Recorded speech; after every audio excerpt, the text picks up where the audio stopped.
کسی نے سوال کیا اگر کسی لڑکی سے اس کے ساتھ زنا ہو جائے اور وہ لڑکی کا حمل ٹھہر جائے، پھر گھر والے اس لڑکا اور لڑکی کی شادی کروا دیں، تو ہونے والی اولاد ولد الزنا ہوں گی یا حلال ہوگی؟ تو دیکھیے لڑکا اور لڑکی نے شادی سے پہلے زنا کیا، اس سے اولاد وجود میں آ گئی، بعد میں ان دونوں کا نکاح کر دیا گیا، وہ اولاد ولد الزنا ہی رہیں گی، اور وہ صرف ماں کی جائیداد میں سے وارث بنیں گی، باپ کی جائیداد میں سے اس ایک بچے کو حصہ نہیں ملے گا، چاہے انہوں نے بعد میں شادی بھی کر لی ہو تو، کیونکہ پہلے تو غلط عمل ہو گیا۔ تو اب کیسا وہ جیسا کسی نے کسی کا مرڈر کر دیا، پھر وہ مرڈر کرنے کے بعد کیا میں اس کی بیوی شادی کر لوں، اسے گھر والوں کمپنسیشن دوں تو میرا مسئلہ حل ہو گیا؟ نہیں، مرڈر تو مرڈر ہی رہا، بات کھیل پہ ایک الگ چیز ہے۔ یہاں زنا تو زنا ہی رہا، وہ اولاد ولد الزنا ہے، اور وہ ماں کی وارث بنیں گی، صرف باپ کی وارث نہیں بنیں گی، ٹھیک ہے؟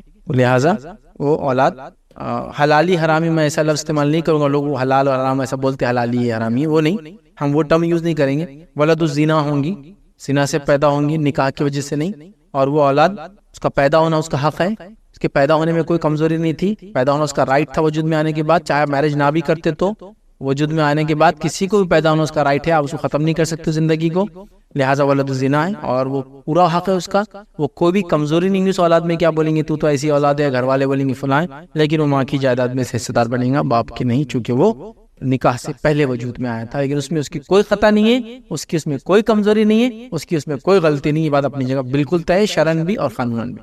اب بہرحال ایک سوال، ایک بیسک کوشچن لوگ یہ اٹھاتے ہیں کہ ایسے ٹاپک کی، ایسے عنوان کی ضرورت کیوں محسوس ہوئی کہ انسان جس کے اندر پاک دامنی کے بارے میں بات کرے، زنا کے بارے میں بات کرے؟ یہ تو ایک کوئی بھی معمولی سے معمولی درجے میں ایمان رکھنے والا انسان بھی جانتا ہے کہ عفت اور پاک دامنی کی بڑی اہمیت ہے اسلام میں، اور زنا جو ہے ایک بہت بڑی برائی ہے، لیکن میں آپ کو کہوں یہ بہت ایک افسوس کی بات ہے، صد افسوس کی بات ہے کہ امت مسلمہ میں سے ایک بہت بڑا حصہ اس چیز کو، عفت اور پاک دامنی کس کو کہتے ہیں، اس کو بھول چکا ہے، اس کو بھلایا جا چکا ہے، اور اس کے برعکس زنا جو ہے ایک معمول بنتا جا رہا ہے، زنا ایک زندگی جینے کا طریقہ بنتا جا رہا ہے، زنا ایک جو ہے زندگی کا ایک وے آف لائف بنتا جا رہا ہے۔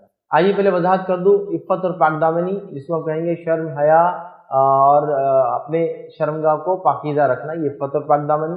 اور زنا کسے کہتے ہیں؟ زنا، جو لوگ زنا نہیں سمجھتے، عربی زبان کا لفظ ہے، اس کا معنی ہوتا ہے انسان نکاح کے علاوہ، مطلب جس سے اس کا نکاح اس عورت کے علاوہ یا اپنے غلام کے علاوہ، یاد رکھیں جس سے بھی وہ جس کے بھی ساتھ شرمگاہ کا استعمال کرے، یاد رکھیے کسی عورت کے ساتھ جو اس کی جو ہے نکاح میں نہیں ہے، تو ظاہر سی بات ہے یہ زنا ہے۔ تو زنا وہ عمل ہے جو انسان نکاح کی بات اپنی بیوی سے کرتا ہے، وہ عمل اگر وہ کسی اور خاتون اور عورت سے کرے تو اس کو زنا کہتے ہیں، اڈلٹری کہتے ہیں، فورنیکیشن کہتے ہیں، یاد رکھیں، ٹھیک ہے؟ تو یہ معنی ہے زنا کا۔ لیکن یہ بڑی افسوس کی بات ہے امت مسلمہ میں اس کو میں نے جیسا کہا معمول اور عام سمجھا جا رہا ہے، جس کی میں ایک مثال دے کر بات کو آگے لے کے چلوں گا۔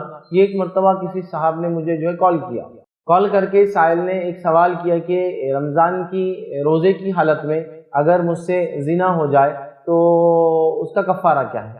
میں نے اس سوال کو ایسے لیا کہ ہوتا ہے انگلش میڈیم سے لوگ پڑھتے ہیں، کبھی اردو سے بھی ہوتے ہیں، لیکن زنا کیا ہے نہیں پتا ہوتا ہے یا اس کے ڈیپتھ میں نہیں جاتے ہیں۔ تو میں نے کہا کہ میرے بھائی آپ سوال غلط کر رہے ہیں، آپ کا سوال ایسا ہونا چاہیے کہ رمضان میں روزے کی حالت میں بیوی سے ہم بستری کر لے تو اس کا کفارہ کیا ہے، مطلب بیوی سے مجامعت کر لیا، بیوی سے جو اس نے سیکس کر لیا تو اس کا کفارہ کیا ہے؟ آپ شاید مجھ سے یہ پوچھ رہے ہیں، لیکن آپ کو چونکہ الفاظ نہیں مل رہے ہیں یا چونکہ آپ نے روزے کی حالت میں کر لیا تو آپ اس کو زنا بول رہے ہیں۔ میں نے اس طرح سے ہو گیا تو اس نے کہا نہیں، رمضان میں روزے کی حالت میں بیوی سے جمع کرنے کا کفارہ مجھے پتا ہے، لیکن میرا کوشچن یہ ہے کہ رمضان میں روزے کی حالت میں زنا کا کفارہ کیا ہے، تاکہ میں ادا کر دیتا ہوں۔ مطلب آپ اندازہ لگائیے اخلاقی ایمانی گراوٹ کا، میں وہ ایک بھائی کو نہیں کوس رہا ہوں، لیکن میں بتانا چاہ رہا ہوں ایمانی اور اخلاقی ہماری گراوٹ کا، کہ ہم لوگ اس کو اب برا بھی نہیں سمجھ رہے۔ اس بھائی کے نزدیک زنا کوئی بری چیز نہیں تھی، اس لیے اس کا کفارہ پوچھ رہا ہے۔ ظاہر سی بات ہے جو چیز بری اور غلط ہے اسلام میں اس کی سزا ہے، اس کا کفارہ نہیں ہوتا ہے۔ چوری کرنے پر ہاتھ کاٹے جاتے ہیں، یہی اس کا کفارہ ہے، ٹھیک ہے؟ اسی طرح انسان اپنے بیوی سے ہم بستری کرے روزے کی حالت میں تو اس کو 2 مہینے مسلسل روزے رکھنا ہے، ٹھیک، یہ اس کا کفارہ ہے، یاد رکھیں، مطلب یہ اس کا فدیہ کفارہ جو بھی یہ اس کے بدل میں دینا ہے۔ لیکن چوری کر لے یہ گناہ ایک ایسا ہے جس سے ہاتھ کاٹا جائے گا، اس کے بدلے کچھ فدیہ نہیں دیا جائے گا، اس آدمی کو سزا ملے گی۔ زنا کر لے تو اس کو سنسار کیا جائے گا، سنسار مطلب انسان کو قتل کر دیا جائے گا، یاد رکھیے۔ اگر وہ شادی شدہ ہے اور غیر شادی شدہ ہے تو 100 لیشز 100 کوڑے سے مارے جائیں گے، ٹھیک ہے؟ تو بہرحال ہمیں یہ بھی نہیں پتا زنا اس کی قباحت کیا ہے، ہم سمجھ رہے کہ ایسا عمل ہے کہ ہو جائے تو کچھ کفارہ دے دے اور چھٹکارا مل جائے گا۔ مطلب اس برائی کو برائی نہیں سمجھا جا رہا، اور پاک دامنی اور عفت کی جو اسلام نے اہمیت بتائی، حیا کی جو اسلام نے اہمیت بتائی، وہ تمام چیزیں ہم کہیں نہ کہیں زبردست انداز سے بھول چکے ہیں، یاد رکھیں، جس کو یاد رکھنے کی بہت زیادہ سخت ضرورت ہے۔ اور آج کے جدید دور میں جبکہ بے حیائی، بے شرمی، برائی، بے پردگی عام ہو چکی ہے، اور یہاں تک کہ شرمگاہ کو کسی کے سامنے کھولنا بھی معمول سمجھا جاتا ہے، عام بات دیکھی جا رہی ہے، سمجھی جا رہی ہے، جس کے نتیجے میں انسان بے راہ روی کی زندگی اختیار کر رہا ہے۔ جو ایک پاکیزہ دین اسلام ہے، جس نے اتنی پاک بازی بتائی، اتنی پاک دامنی کا اظہار کیا، لیکن اس کے باوجود بھی عمل ہو رہا ہے۔ اور اس میں صرف اس امت کا صرف ہم یہ نہیں کہہ سکتے کہ نوجوان یا بوڑھے یا مرد شامل ہے۔ ظاہر سی بات ہے زنا ایک ایسا عمل ہے جس کے اندر مرد ہوتا ہے تو عورت بھی ہوتی ہے ساتھ میں، تو ظاہر سی بات ہے وہ بھی شامل ہے۔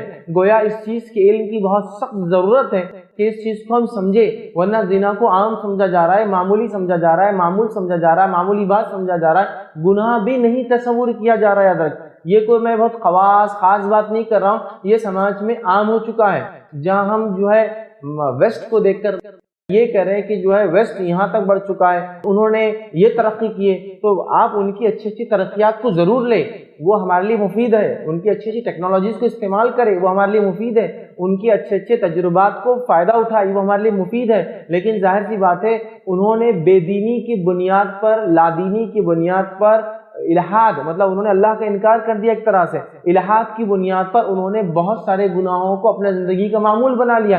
یہ افسوس کی بات ہے، مسلمان بھی اس کو معمول سمجھ رہا ہے۔ آپ کہیں گے اس کی کوئی مثال دیجیے کہ آپ معمول کریں، میں آپ کو بتاؤں، لیو ان ریلیشن شپ زنا کی بھی ایک قسم ہے، یاد رکھیں، میں تفصیلات میں نہیں جاؤں گا، شرعی اعتبار سے بھی زنا کی قسم ہے۔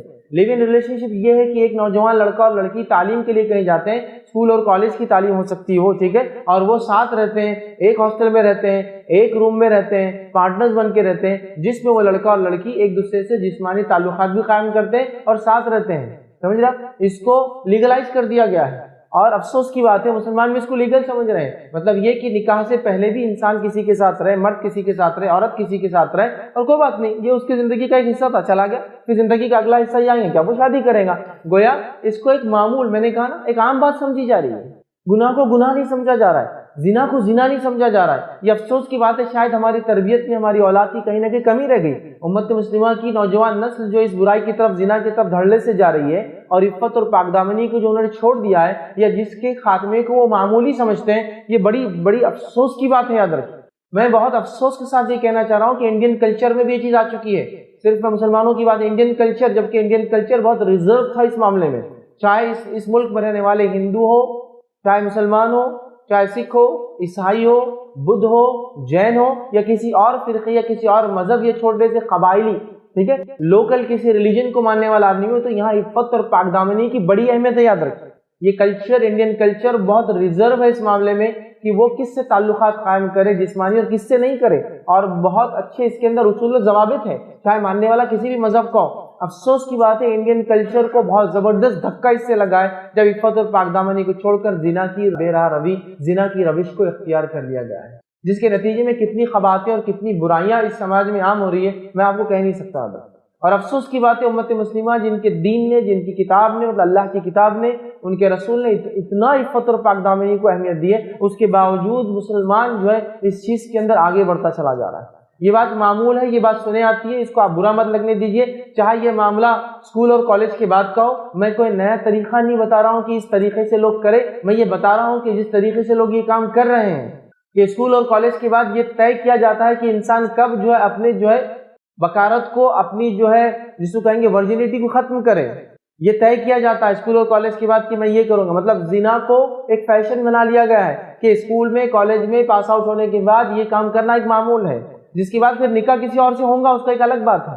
یہ ہو سکتا ہے کچھ لوگوں کے لیے چونکا دینے والی بات، لیکن یہ معمول بنتا جا رہا ہے، یہ جینے کا طریقہ بنتا جا رہا ہے، یہ لائف سٹائل لوگ اڈاپٹ کرتے ہیں، اس کو معمولی سمجھا جا رہا ہے، حتیٰ کہ اس بے راہ روی کی حد ہی ہو گئی کہ والدین بھی اس کو معمولی سمجھ رہے ہیں۔ ہو گیا لڑکپن میں، ہو گیا کیا، بھائی آپ سمجھدار ہیں، آپ شعور والی ہیں، آپ شادی کرنے کے لیے تیار، تو کیا مسئلہ؟ مطلب گویا ہم اتنے گر چکے ہیں یا اتنے گرتے جا رہے ہیں۔ میں نہیں کہہ رہا ہوں کہ جو لوگ میری بات سن رہے ہیں وہ سب ایسے، یقیناً بالکل، میں کسی سے بھی برا گمان، بدگمانی نہیں رکھتا، لیکن میں یہ کہنا چاہ رہا ہوں کہ یہ ہو رہا ہے، ہو رہا ہے، ہو رہا ہے۔ حالات یہ کہ کچھ علاقوں میں مجھے بتایا گیا کہ کچھ علاقوں میں ہوتا یہ ہے کہ جب تک کہ 2 ٹیسٹ کا رپورٹ نہ آئے تو رشتے بھی طے نہیں کیے جاتے، ایک HIV کا ٹیسٹ اور دوسرا ورجینٹی ٹیسٹ جب تک نہ ہو کہ یہ لڑکی باقی ہے تب تک وہ نکاح بھی نہیں طے کرتے ہیں۔ ایسے سماج بھی اب ہیں کیونکہ وہ مجبور ہو گئے ہیں، اپنی سماج کی برائی زنا، پاک دامنی، عفت کو لوگ چاک چاک کر چکے، جس کے نتیجے میں یہ چیزیں لازم ہو گئی۔ ظاہر سی بات ہے، میرے علماء سے بات کی، انہوں نے کہا اگر ایسا وہاں ہو رہا ہے تو یہ لازم ہے، کیونکہ ایک پاک دامن مرد، ظاہر سی بات ہے ایسی عورت کو اپنے نکاح میں نہیں لے سکتے۔ ظاہر سی بات ہے ایک پاک دامن مرد کسی کے کیے گئے گناہ کی سزا نہیں بھگت سکتا ہے کہ وہ کوئی بیماری ملوث ہو اور یہ بھی بیچارہ ہو جائے۔ انہوں نے کہا بالکل کیا جا سکتا ہے۔ یہ رزلٹ، یہ حالت پہ آ چکا ہے سماج۔ ٹھیک ہے، اس سماج کے عمر رسیدہ لوگ شاید اس چیز سے ناواقف ہو، وہ کہے کہ یار یہ تو ایک اجنبی بات، میں کہہ رہا ہوں یہ اجنبی بات نہیں ہے، یہ دیمک اس سماج کو لگ چکا۔ پاک دامنی عفت کو معمولی سمجھا جا رہا ہے۔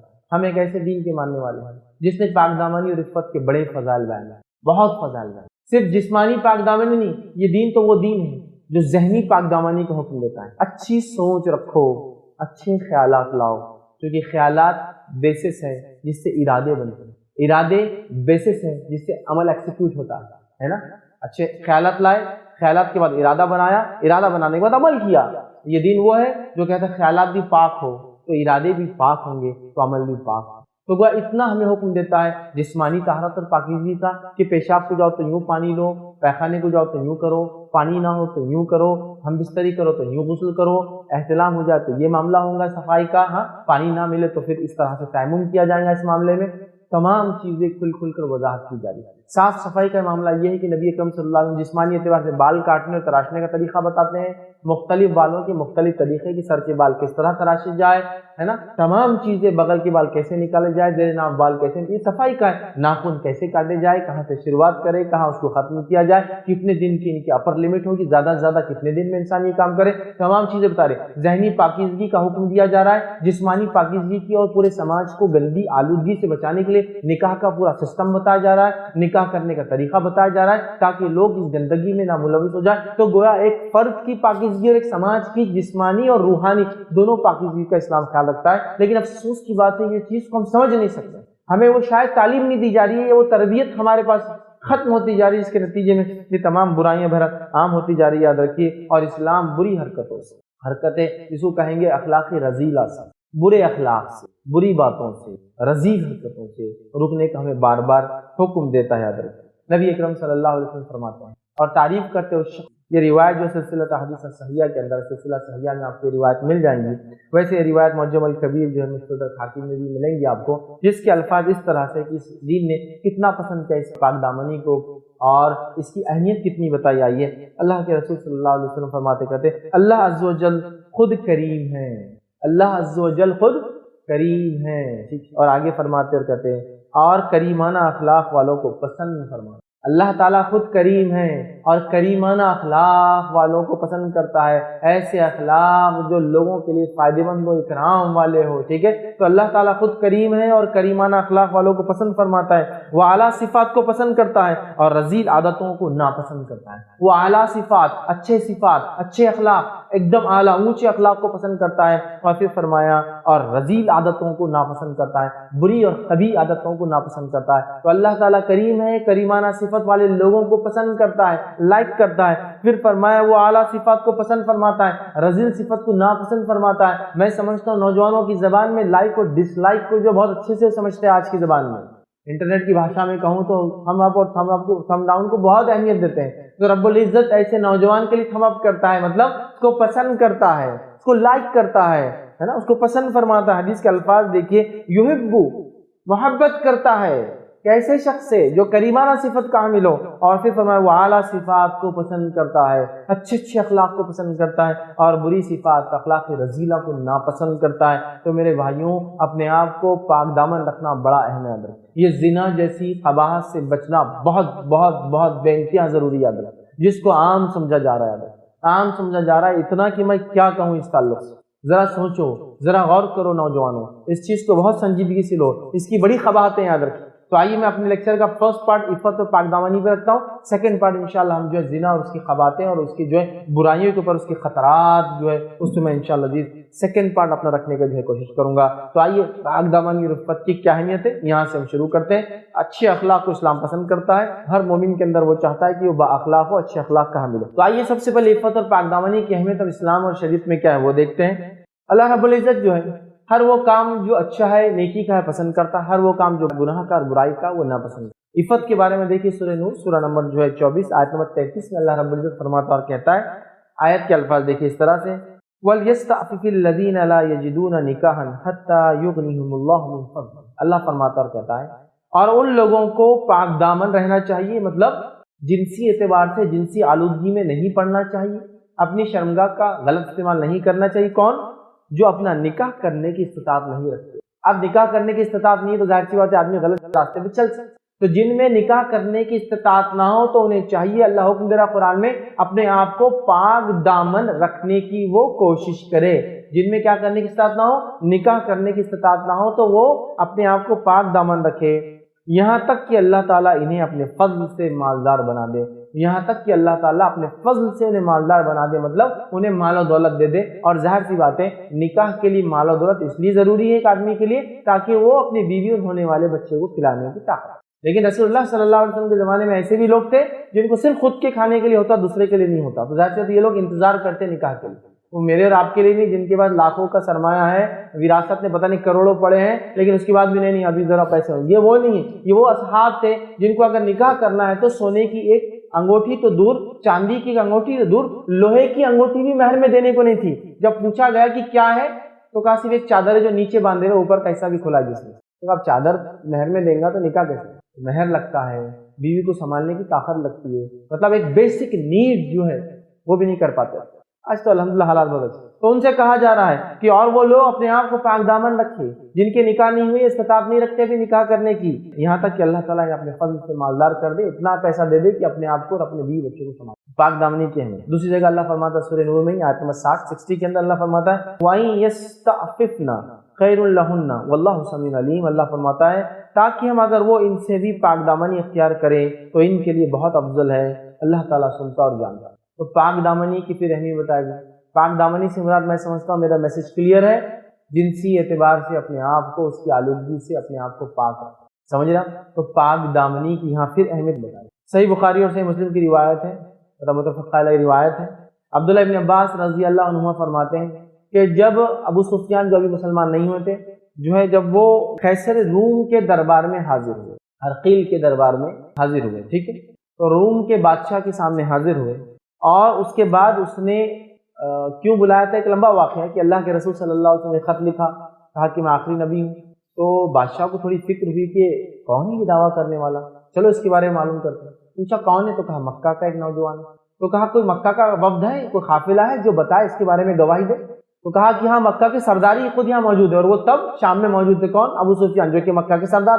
تو کہا لاؤ، اب بلایا گیا، یہ 3 سے 4 یا 5 لوگ روایت میں آتے ہیں۔ ہرقیل نے کیا کیا 4 کا منہ پلٹ دیا اور 1 کا منہ جو ہے سامنے رکھا، یا کچھ میں آتا ہے کہ ابو سفیان کا منہ اپنے سے پلٹ دیا اور 4 کا منہ اپنے طرف رکھا، مطلب میجورٹی کا منہ اپنے طرف رکھا اور ابو سفیان کو پلٹا دیا۔ وجہ کہ اگر یہ کچھ غلط بولے تو ان کے چہرے پہ کہیں نہ کہیں اشکالات آئیں گے، ہوتا ہے، تو میں پہچان لوں گا کہ آدمی جھوٹ بول رہا، تو اس نے بھی ویریفیکیشن چاہا، آتھینٹسٹی چاہا، گواہی۔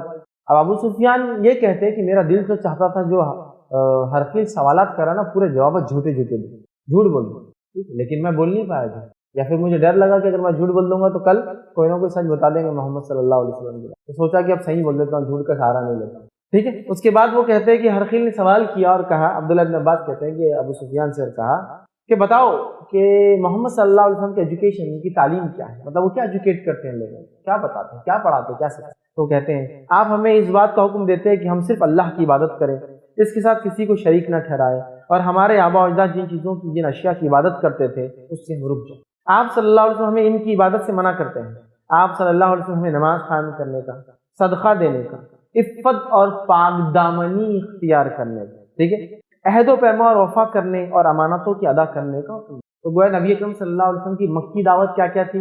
ابو سفیان بتا رہا، پہلی تھی کہ شرک کی قباحت، شرک سے روکتے تھے، ٹھیک، دوسرا نماز قائم کرنے کا حکم دیتے تھے، تیسرا صدقہ دینے کا حکم دیتے تھے، چوتھا عفت اور پاکدامنی اختیار کرنے کا حکم دیتے تھے، پانچواں عہد و پیمان جو وعدے کرتے اس کو پورا کرنے کا حکم دیتے ہیں، اور چھٹا امانتوں کو لوٹانے کا حکم دیتے ہیں۔ یہ 6 احکامات اللہ کے رسول دے رہے ہیں، گویا ان کی بات میں ایک کنکلوژن جس کو ان بریف رسول اللہ صلی اللہ علیہ وسلم کی تعلیمات یہ رکھ رہے ہیں، ان شارٹ ایکسپلین کر رہے ہیں۔ سمجھ رہے ہیں بات کیا کیا ہے ان تعلیمات؟ عفت اور پاکدامنی، پھر آگے کیونکہ عرب کا معاشرہ بہت ہی برائیوں میں تھا۔ ماں عائشہ رضی اللہ عنہا کی روایت ہے، وہ فرماتی ہمارے پاس سسٹم یہ تھا، برائیاں اتنی تھی، حالانکہ سب اس میں نہیں تھے، جیسا کہ لڑکیوں کو زندہ پیدا ہوتے دفن کر دیتے تھے، سب نہیں کرتے، کچھ قبیلے اور کچھ لوگ۔ تو فرماتی کچھ لوگ ایسے بھی تھے، ایسے نکاح ہوتے تھے کہ ایک عورت کے پاس کئی لوگ جاتے تھے، بچہ ہونے کے بعد وہ جس کی طرف اشارہ کرتی بچہ اس کا ہو جاتا، پھر اس کے بعد وہی سسٹم چلتا، پھر اس کے بعد بچہ ہوتا، وہ جس کی طرف اشارہ کرتی بچہ اس کا ہوتا، یا پھر بیٹ ڈالا جاتا، خرہ ڈالا جاتا ہے، نام چٹھیاں لکھو، جس کی چٹھی ہوتی بچہ اس کا۔ یہ حالت تھی جس کو کہیں گے برائی۔ عفت اور پاکدامنی کی اس زمانے میں کوئی اہمیت نہیں، بلکہ کچھ کا حال یہ تھا کہ اوپری حصہ کچھ ڈھکتے نہیں تھے، صرف نیچے کا حصہ ڈھکا کرتے تھے، یہ حال تھا اس زمانے میں نبی اکرم صلی اللہ علیہ وسلم۔ یہ حال تھا کہ کعبے کے اطراف طواف پورے ننگے ہو کے کرتے تھے، کمپلیٹلی نہیں کرتے۔ اس وقت آ کے آپ نے پاکدامنی اور عفت کی تعلیم دی، ایجوکیٹ کیا انسانیت کو، سمجھ رہے ہیں آپ اس کے اسلام میں کیا ہے؟ تو یہاں ابو سفیان اللہ کے رسول صلی اللہ علیہ وسلم کی ابتدائی تعلیم کی گواہی دے رہے، جس کے اندر عفت اور پاکدامنی کی پھر بات آ رہی ہے۔ جامع ترمذی کی روایت ہے، نبی اکرم صلی اللہ علیہ وسلم فرماتے اور کہتے ہیں 3 لوگوں کے تعلق سے بات ہو رہی، غور سے سنیے، میرے سامنے وہ 3 آدمی پیش کیے گئے جو سب سے پہلے جنت میں داخل ہونے والے ہیں۔ آپ فرما رہے ہیں میرے سامنے وہ 3 لوگ پیش کیے گئے جو سب سے پہلے جنت میں داخل ہونے والے ہیں۔ فرمایا کہا پہلا وہ جو شہید ہوگا، سب سے پہلے جنت میں، جہنم میں دہکائی جائیں گی تو سب سے پہلے شہید سے ہی ہے، لیکن وہ دکھاوے کے لیے مرا ہونا، یہ حق کی راہ۔ تو کہا سب سے پہلے جنت میں جو لوگ جائیں گے میرے سامنے پیش کی گئے، سب سے پہلا 3 لوگ پیش کیے، پہلا شہید، دوسرا عفت اور پاکدامنی اختیار کرنے والا، اور تیسرا فرمان وہ غلام جو اچھے طریقے سے اللہ کی عبادت کرے اور اپنے مالکوں کا خیر خواہ۔ یہ تینوں لوگ سب سے پہلے جنت میں۔ تو یہاں بھی عفت اور پاکدامنی کی اہمیت میرے بھائیوں بالکل واضح ہے۔ ٹھیک، اسلام نے ایک نظام عفت دیا، پاکدامنی، جس کا الٹ زنا ہوتا ہے۔ سمجھ جائیے اب میں پاکدامنی کس قسم کی ہے، یہ نہیں کہ ایک انسان اپنے ظاہر کو تو چھپاتا رہے، با پردہ تو ایسے با پردہ اس سے کوئی انتہا نہیں، لیکن کالے کرتوت ایسا ہے کہ جب کوئی دیکھنے والا نہ تو منہ کالا کرتا ہے۔ یہ عفت اور پاکدامنی وہ ہے جو انسان اپنے آپ کو نہ صرف برے خیالات، برے اعمال، بلکہ جسمانی اعتبار سے اپنی شرمگاہ کا استعمال کرتا ہے، یہ اس کے بارے میں۔ تو عفت اور پاکدامنی کا ایک زبردست نظام بنا ہے، اور امت مسلمہ کو اس چیز کی تعلیم دی کہ وہ بااخلاق بنے، کیونکہ جب عفت اور پاکدامنی ختم ہو جاتی ہے وہ معاشرہ برباد ہو جاتا ہے، وہ معاشرہ جانور صفت ہو جاتا ہے، اینیمل انسٹنکٹ ان کے اندر پیدا ہو جاتا ہے۔ دیکھیے ایک ایسا معاشرہ جس کے اندر اگر زنا کا معاملہ عفت پاکدامنی نہ ہو، وہ معاشرہ پہلے تو زنا کرتا ہے، زنا کے اندر کچھ تمیز ہوتی ہے کہ کس سے کیا جائے اور کس سے نہ گیا، اس کے بعد وہ تمیز بھول کے وہ بالکل جانور بن جاتے ہیں، جیسے کتے بلی ہوتے ہیں جن کو کوئی تمیز نہیں ہوتی، وہ جس سے پیدا ہوتے ہیں انہی سے اور اولادیں پیدا کرتے ہیں۔ سمجھ رہے بات کو؟ جانوروں میں یہ تمیز تھوڑی ہوتی کہ یہ اس کی اولاد ہے، سمجھ رہے بات؟ سمجھ رشتے محرم غیر محرم حرام حلال نہیں ہوتا ہے۔ تو جب انسان تمیز بھول جاتا ہے تو جانور صفت زندگی گزارتا ہے، اور اس کے بعد اس کے قدم ایسی ہوتے ہیں۔ دیکھیے کوئی بھی برائی اچانک نہیں آتی، اور دھیرے دھیرے آنے کے بعد بہت لیول تک جاتی ہے، اور اس کے بعد انسان محسوس نہیں کر پاتا ہے۔ جس کی مثال تو ایک انسان کو حرام چیز کو پہلے پیے یا کھائے اسے چکر آتے، اس کی عقل مارے جائے، وہ ہو سکتا کھائے کر دے، وہ ہو سکتا بیمار کر، پھر اس کے بعد وہ اڈاپٹ ہوتا جاتا ہے، وہ تھوڑے کے بعد اور بڑھاتا ہے اور بڑھاتا ہے اور بڑھاتا ہے۔ ایک زمانہ یہ آتا ہے کہ وہ اگر وہ کلو اور لیٹروں کی تعداد میں پی جا کھا جائے تو بھی اسے نہ چکر آتے ہیں نہ وہ بیمار، اس لیے کہ وہ برائی اور خباثت میں ڈوبتا ہے۔ تو ایسے ہی ہوتا ہے جب پاکدامنی عفت کا لحاظ نہیں، انسان جس کو پہلے چاہتا ہے اس سے وہ عمل کر لیتا ہے، زنا کر لیتا ہے، نکاح نہیں، اس کے بعد جس کو نہیں بھی چاہتا ہے وہ اس کی عادت بن جاتی ہے، کیونکہ اب اس کے پاس اچھے لوگ تو آنے والے ہیں، پھر تھوڑی دیر بعد وہ پبلک پراپرٹی بن جاتا ہے، پھر اس کو حلال حرام کی تمیز نہیں، اپنی خواہشات پورا کرنے کے لیے وہ کسی چیز کی تمیز نہیں رکھتا ہے، اور ہر فرض سے وہ اپنی خواہشات کو پورا کرنا ہے۔ یہی ہوتا ہے، یاد رکھیں اس چیز کو سمجھنے کی ضرورت ہے۔ تو اپنے نفس کو اسلام حکم دیتا ہے صفت رذیلہ سے کنٹرول کرو، روکے اپنی نفس کو، یاد رکھیں، اور اعلیٰ اخلاق اپنے اندر کریں، اعلیٰ کردار، جس کے لیے پورا ایک نظام، ایک ترتیب اسلام نے بنائی، یاد رکھیں۔ اور جب یہ سسٹم کو ترک کر دیا جاتا ہے، اس عفت اور پاکدامنی کے سسٹم کو چاک چاک کر دیا جاتا ہے، نتیجہ یہ ہوتا ہے کہ دنیا میں بے شمار بیماریاں پھیل جاتی ہیں، نتیجہ یہ ہوتا ہے رشتوں کی اہمیت کا، نتیجہ یہ ہوتا ہے کہ انسان انسانیت سے نکل کر جانور صفت بن جاتا ہے۔ حالانکہ اسلام نے اس معاملے میں بڑی حکم دی اور پسند کیا کہ انسان اپنی پاک دامانی، عفت، عصمت اور کیا کیا بہرحال جو بھی لفظ بولتے ہیں آپ، ہے نا، ڈگنیٹی، اپنا وقار سب باقی رکھے، یاد رکھے، ہر لحاظ سے یاد رکھے، اور اچھی صفتوں کو پیدا کرے، ہر نقصان دینے والی صفت سے اپنے آپ کو بچائے. اور زنا یہ بہت بڑا نقصان دینے والا عمل ہے جو کہ عفت اور پاک دامانی کے خلاف ہوتا ہے.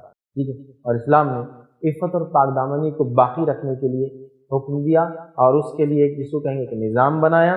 ٹھیک ہے، اور اس معاملے میں قواعد، رولز اینڈ ریگولیشنز جاری ہے، جس کا ایک ادنا مثال شروعات کر سکتے ہیں پردے سے، بلکہ اس سے بھی آگے جاتا ہوں گھروں میں آنے جانے کے طریقے سے، کون آئے اور کون نہ آئے، کون آئے تو دستک دے کے آئے، کون بغیر دستک کے آ سکے. پھر پردے کے حکم سے، جو سب سے پہلے نظروں کا، اور پھر جسمانی پردے کے حکم، پھر اس کے بعد باہر جائے تو کیا چیزیں لگائی جائے، کیا چیزیں نہ لگائی جائے، عورتیں پردے میں ہو تو کیا کرے کیا نہ کرے، کیا صحیح ہے کیا غلط ہے، راستے پہ چلے تو کیسے چلے تاکہ ایک دوسرے سے غلط ملت نہ ہو. پوزیشنز، ڈائریکشنز، بیچ والا مردوں کے لیے، سائڈ والا عورتوں کے لیے. مسجد نبی میں عورتیں جا رہی ہیں نماز کو بھی جائے تو عورتیں الگ دروازے سے آئے، مرد الگ دروازے سے آئے. کتنا مطلب یہ ایک پورا سسٹم، نظام ہے. ادرک آئیے قرآن کی ایک آیت پڑھ کے سناتا ہوں، سورہ نور سورہ نمبر 24 آیت نمبر 30 اور 31 میں اللہ فرماتا ہے، کہتا ہے وَيَحْفَظُوا فُرُوجَهُمْ ذَلِكَ أَزْكَىٰ لَهُمْ إِنَّ اللَّهَ خَبِيرٌ بِمَا يَصْنَعُونَ. پھر اللہ آگے فرماتا ہے وَقُلْ لِلْمُؤْمِنَاتِ يَغْضُضْنَ مِنْ أَبْصَارِهِنَّ وَيَحْفَظْنَ فُرُوجَهُنَّ. دیکھیے اللہ کیا فرماتا ہے آیت نمبر جو ہے 31 یا 30 میں کہ مومن مردوں سے کہے تو اپنی نگاہوں کو نیچی رکھے، وَيَحْفَظُونَ فُرُوجَهُمْ، اور اپنی شرمگاہوں کی وہ حفاظت کرے. تو پہلا حکم نظروں کا نیچے رکھنا، دوسرا شرمگاہ کی حفاظت. اس لیے کہ اگر نظروں کی حفاظت نہیں ہو پائے تو شرمگاہ کی حفاظت بہت حد تک ناممکن ہوتی ہے. میں نہیں کہہ رہا بالکل ناممکن ہوتی، بہت حد تک ناممکن ہوتی. لیکن جب نظروں کی حفاظت ہو تو امکانات قوی اور زیادہ ہے کہ پھر انشاءاللہ شرمگاہ کی حفاظت ہو. تو کہا مومن مردوں سے کہہ دو کہ اپنی نظروں کو نیچے رکھے، شرمگاہ کی حفاظت کرے. اور آگے اللہ رب العزت فرماتا ہے یہی ان کے لیے پاکیزگی ہے، لوگ جو کچھ کرتے ہیں اللہ تعالیٰ اس سے باخبر ہے. اور مومن عورتوں سے کہہ دو، مومنات سے کہہ دو کہ وہ اپنی نظروں کو نیچے رکھے اور ہم کے اپنی شرمگاہوں کی حفاظت کرے. تو مومن مرد اور مومن عورتوں دونوں کو حکم آیا، لیکن اس میں پہلا حکم مومن مردوں کو اپنی نظروں کو نیچے رکھے، شرمگاہ کی حفاظت کرے. بہت ساری بار مرد یہ کہتے ہیں کہ عورتوں کی بے حیائی کو دیکھ دیکھ کرے دیکھو کتنی عورتیں بے حیا ہو گئی. سوال یہ ہے کہ جب وہ بے حیائی تھی تو حکم تمہیں پہلے تھا نظروں کو نیچے رکھنا. اگر تم نظر نیچے رکھتے دوسرے فریق کی کیا مجال اور ہمت ہوتی کہ اپنے آپ کو اس حالت میں لا چکے اس کو کوئی دیکھنے والا نہیں مردوں سے. اس لیے مرد جب اپنی نظروں کو نیچے رکھنا چھوڑ دیتے ہیں عورتوں میں یہ بیماری اور وبا پھیل جاتی ہے. مرد جب پردے کا تصور بھول جاتے ہیں تو عورتیں پردے کو جسمانی طور سے چھوڑ دیتی ہیں. ایسا کبھی نہیں ہوتا ہے کہ کسی سماج میں عورتوں نے پردے کو چھوڑا جب تک کہ مردوں کے ذہن سے اس کا تصور مسخ اور ختم نہ ہوا ہو. ہم بولتے ہیں عورتیں پردہ نہیں کر رہی، میں کہتا ہوں مردوں نے پردے کے اصول اور پردے کی اہمیت کو بھول گئے، اس لیے عورتیں پردہ ہو. کیا مجال اس گھر کی عورت اور لڑکی کا گھر سے باہر نکلنے کا جس کے گھر کا مرد کہتا بغیر پردے کے باہر نہ جاؤ. یہ بھی رفت اور پاک دامانی کی حفاظت کے لیے ضروری چیزوں میں سے چیز ہے. میں تفصیلات میں نہیں جا رہا. گھر کے دروازے سے لے کر گھر سے نکلنے سے لے کر دیکھنے کے معاملے میں شرمگاہ کی حفاظت تمام چیزیں بتائی ایک کے بعد. ٹھیک ہے، تو یہاں کہا نیچی رکھے، شرمگاہ کی حفاظت کرے مومن عورتوں سے. پھر کہا تم بھی اپنی نظروں کو، چلو ٹھیک ہے مرد بے راہ بھی اختیار کر چکے، بیاہ ہو چکے، تم اپنی نظروں کو نیچے رکھو اور اپنی شرمگاہ کو، یہ تمہارا کام ہے. ٹھیک ہے. اسی طرح جو ہے اللہ رب العزت نے ایسے مومنوں کی تعریف، ایسے مومنوں کو کامیاب کہا، ایسے مومنوں کو میں وہ صفت ہوتی ہے عفت اور پاک دامنی کو ان کو سکسیسفل لوگ کہا. آئیے وہ بات ہم دیکھ لیتے ہیں. قرآن میں سورہ مومنون سورہ نمبر 23 آیت نمبر 1 سے لے کر 7 میں اللہ فرماتا ہے قد افلح المؤمنون. اللہ نے فرما کہا یقیناً ایمان والے کامیاب ہو گئے. شروعاتی کی تو کہا کہ تم لوگ کامیاب ہو جو ایمان لائے ہو. قد افلح المؤمنون، یقیناً ایمان والے کامیاب ہو گئے. الذین هم فی الصلاۃ خاشعون، ان کی ایک صفت ہے کہ نمازوں میں خشوع اختیار کرتے ہیں. دوسرا فرمایا والذین هم عن اللغو معرضون، دوسری صفت ہے کہ لغو سے، ایسی فالتو کاموں سے، فالتو باتوں سے جس میں دین اور دنیا کا فائدہ نہ ہو منہ موڑے رکھتے ہیں. تیسرا فرمایا والذین هم للزکاۃ فاعلون، اور وہ لوگ وہ ہیں جو زکاتوں کو ادا کرنے والے ہیں. والذین هم لفروجهم حافظون، اور ان کی جو ہے ایک صفت یہ ہے، چوتھی صفت کہ اپنے شرمگاہ کی، فرج کی حفاظت کرتے، اپنی شرمگاہ کی حفاظت کرتے ہیں. الا علی ازواجہم او ما ملکت ایمانہم فانہم غیر ملومین، سوائے ان کے جو ان کی بیویاں ہوں اور ان کے سیدھے ہاتھ میں ان کی لونڈیاں ہوں، اس معاملے میں وہ ملامت کے مستحق نہیں ہے، اس معاملے میں ان پہ کوئی گناہ نہیں ہے.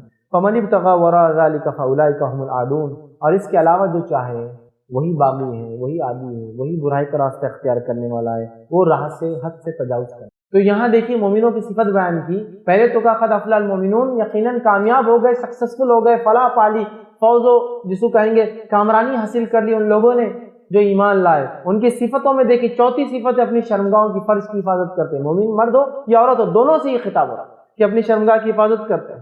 سوائے اپنی بیوی، اس معاملے میں ملامت کو مستحق، یہ ان کا حق ہے، یہ شریعت سے دی ہوئی چھوٹ ہے، یہ شریعت کا دیا ہوا ان کو جو ایک حکم ہے جس کو بجا لا رہا ہے کہ اپنی نسل کو پاکیزگی کے لیے نکاح کرتے ہیں، اپنی نسل کو آگے بڑھانے کے لیے نکاح کرتے ہیں، اپنی جنسی تسکین کے لیے وہ نکاح کرتے ہیں، سماج کی برائیوں سے بچنے کے لیے نکاح، سمجھ رہے ہیں؟ تو کیا اس معاملے میں ملامت نہیں؟ تو یہاں دیکھیے اپنے شرمگاہ کی حفاظت کرنا ان کی صفت بتائی میں نے، ٹھیک ہے۔ اسی طرح اگر ہم آگے چلیں، صحیح بخاری کی ایک روایت ہے، نبی اکرم صلی اللہ علیہ وسلم فرماتے ہیں اور کہتے ہیں جو شخص مجھے اپنے جبڑوں کے بیچ میں جو ہے اور جو اس کے ٹانگوں کے بیچ میں اس کی گواہی دے دے، میں اس کے جنتی ہونے کی گواہی دوں۔ مطلب جو شخص دو چیزوں کی گواہی دے دے میں اس کا ضامن اور گارنٹر بنتا ہوں کہ جنت میں جائے گا۔ وہ دو چیزیں کیا ہے؟ ایک جو جبڑے کے بیچ میں اور ایک جو ٹانگوں کے بیچ میں۔ جبڑے کے بیچ میں کیا ہوتا ہے؟ زبان۔ ٹانگوں کے بیچ میں کیا ہوتا ہے؟ شرمگاہ۔ جو گواہی دے دے کہ اللہ اس کا میں نے صحیح استعمال کیا، کبھی غلط استعمال نہیں کیا، وہ شخص نبی اکرم صلی اللہ علیہ وسلم کے مطابق آپ اس کی گارنٹر اور ضامن ہیں۔ ضامن سمجھتے ہیں؟ ضامن وہ شخص ہوتا ہے جب آپ کسی سے پیسہ لیتے ہیں تو وہ ساتھ آتا ہے اور بولتا ہے یہ نہیں دیا تو میں دوں گا۔ اللہ کے رسول ضمانت دیں گے ایسے شخص کی جو شرمگاہ پیروں کے بیچ میں جو اس کی گواہی دے دے کہ اللہ میں نے اس کا غلط استعمال کیا۔ تو اس وقت پاک دامنی بہت بہت بہت اہم ہے، اتنی جس کی کوئی کیا جائے، ٹھیک۔ آئیے آگے ہم دیکھتے ہیں مسند احمد کی روایت ہے، نبی اکرم صلی اللہ علیہ وسلم فرماتے اور کہتے ہیں عورتوں کے تعلق سے، پہلی حدیث بھی سب کامن ہے، مرد عورتوں کے لیے، یہاں عورتوں کے لیے خاص ہے۔ جو عورت نماز پنجگانہ کی پابندی کرے، 5 وقت کی نماز کی پابندی کرے، رمضان کے روزے نہ چھوڑے، مطلب لگتی رہے سوائے مجبوری جب آ جائے، اپنی شرمگاہ کی حفاظت کرے اور اپنے شوہر کی اطاعت کرے، اسے کہا جائے گا جنت کے جس دروازے میں سے جانا چاہے چلی جائے۔ جنت کے 8 دروازے، جہنم کے 7 دروازے۔ تو اسے کہا جائے گا کون سی عورت؟ 4 کام کرے، فرض نماز قائم کرے، اور ظاہر سے توحید پرست ہے، سب بیسک چیز ہے یہ، اسی لیے اس کی بات ہو رہی ہے۔ فرض نماز قائم کرے، رمضان کی روزے رکھے، شرمگاہ کی حفاظت کرے، شوہر کی اطاعت کرے۔ کتنا آسان ہے عورت کو جنت میں جانا، کتنا آسان۔ اللہ کی عبادت، نماز، روزہ تو سال میں ایک بار، شرمگاہ کی حفاظت ہے۔ ماشاءاللہ اکثر عورتیں تینوں کا لحاظ رکھتی ہیں، چوتھا بھی پورا کر لے، حکم کیا ہوگا؟ اپنے شوہر کی اطاعت کرے۔ جنت میں حکم ہوگا جس دروازے سے چاہے چلی جائے۔ بہت کم لوگوں کو یہ فضیلت حاصل ہوں گی، بہت کم لوگوں کا سوبھاگیہ ہوگا، بہت کم لوگوں کو یہ چیز ملے گی کہ انہیں حکم ہوگا، ورنہ لوگ ایک ایک پرٹیکولر دروازے سے جانے والے ہیں۔ حدیث کے اندر آتا ہے کہ بہت کم لوگ جائیں گے، ابوبکر صدیق رضی اللہ عنہ ان لوگوں میں سے جنہیں اللہ رب العزت حکم دے گا کہ 8 میں جس دروازے سے چاہے چلے جائے۔ بہت کم لوگ، ہر کوئی نہیں جائے گا، مطلب ہر دروازے میں سے ایک صفت کا آدمی گزرے گا، معلوم ہے؟ ایک باب الریان ہے، اس سے گزرنے والا وہ انسان ہوگا جو روزے رکھتا تھا۔ نمازی ایک دروازے سے جائیں گے، روزے دار ایک دروازے سے جائیں گے، جہاد کرنے والے ایک دروازے سے۔ حدیث میں الفاظ الگ الگ نام بھی ہے، پورے نہیں یاد لیکن ہیں، تو الگ الگ دروازوں سے الگ الگ لوگ صفت سے جا رہے ہیں۔ اور وہ کہہ رہے صدیق کو حکم ہوا جس میں چاہے چلے جائے، کیونکہ سارے اعمال کرتے ہیں۔ ایک عورت کو بھی حکم ہوا جس دروازے سے چلے جائے، 4 کام کر کے آئیے۔ تیسرا کام ہمارا عنوان ہے اپنے شرمگاہ کی حفاظت، اس کے شوہر کے علاوہ اس کے کسی کا۔ لیکن آج اس معاملے میں بھی حق مارتے ہوئے دیکھا جا رہا ہے۔ میں بہت تفصیلات میں نہیں جانا چاہتا ہوں، آپ سب مختلف زبانیں جانتے ہیں، اخبار اٹھا کے پڑھ لیا کیجیے، خبریں آپ کو خود بتا دیں گے، مجھے ڈیٹیل میں نہیں جانا۔ عفت اور پاک دامنی کو معمولی سمجھیں، عشق مزاجیوں کو زندگی جینے کا طریقہ بنا لیا جاتا ہے۔ نکاح کی بات بھی عشق مزاجیاں ختم نہیں ہوتی، جس میں یہ خلل آتا ہے اس کی شرمگاہ کی حفاظت۔ ایمان بڑا لمبا ہے، نظروں کی حفاظت نہیں ہوتی تو سارے تماشے کھلتے ہیں، پھر آخر میں جا کے وہ چیز وہ ہوتی ہے۔ حدیث کے الفاظ ہے نا، انسان پہلے جب زنا سے ڈائریکٹ نہیں جاتا ہے، اس کا ہاتھ زنا کرتا ہے، اس کے قدم زنا کرتے، اس کی نظر زنا کرتی ہے، اس کے نتیجے میں وہ زنا ہوتا ہے جو اس کی شرمگاہ کرتا ہے۔ وہ لاسٹ رزلٹ ہے، کنکلوزیو چیز ہے، جو پہلے زنا ہو جاتا ہے اس کی آنکھوں سے، جو حرام چیزوں کو دیکھتا ہے، یہ دیکھتی ہے، سمجھے؟ اس کو معمولی نہ سمجھو۔ وہ عورت جو پاک دامن ہے جنت میں جس چیز میں چاہے چلی جائیں گی، 4 صفات۔ یہ ہے پاک دامنی اور عفت کی اہمیت۔ آئیے زنا کی قباحت، اس کے خطرات کیا ہیں۔ پاک دامنی اور عفت کے دیوار کو جو چیز چاک کرتی ہے، دراڑ پیدا کر دیتی ہے، توڑ دیتی ہے، وہ زنا ہے۔ اگر پاک دامنی ایک ڈیم ہے تو یہ اس میں آنے والی دراڑ ہے جس کو زنا کر، جو جب آ جاتی ہے زنا تو پھر پاک دامنی باقی نہیں سکتی، تو دیوار ٹوٹ جاتا ہے، ختم ہو جاتا ہے۔ اس کو نوجوان میرے بھائی اور بہنیں معمولی نہ سمجھیں۔ عفت اور پاک دامنی جس کو خراب کرتی ہے، چاک کرتی ہے، اس لباس کو جو ختم کر دیتی ہے، پھاڑ دیتی ہے، وہ عمل زنا ہے۔ اور جو ہے اس کی حفاظت کو توڑنے والا جو ہے جو چیز ہے، جو دیوار کو اس پاک دامنی کی توڑتی ہے، وہ یاد رکھیے زنا ہے، یاد رکھیے۔ اور یہ فعل تمام فاحشوں میں بدترین فحش، یہ زنا فواحش، فحش ہے نا، اسی سے لفظ فاحشہ آتا ہے، بری عورت بولتے ہیں اردو زبان میں۔ تمام فحش میں تمام ایسے کاموں میں جو شرمگاہ سے انسان کرتا ہے بیاہی والے فحش میں، سب سے بڑا فحش جو ہے وہ زنا ہے، جو ایک مہلک کبیرہ گناہ ہے، جو ایک بہت ہلاک کرنے والا کبیرہ گناہ ہے، کبائر کے اندر سے ایک مہلک کبیرہ گناہ ہے۔ اور اس کے تعلق سے امام ابن قیم الجوزی رحمہ اللہ کے دو اقوال رکھتا ہوں، غور سے سنیے۔ وہ کہتے ہیں اللہ تعالیٰ نے شرک، زناکاری اور لواطت، اغلام بازی کو اپنی کتاب مقدس میں خباثت اور نجاست قرار دیا ہے۔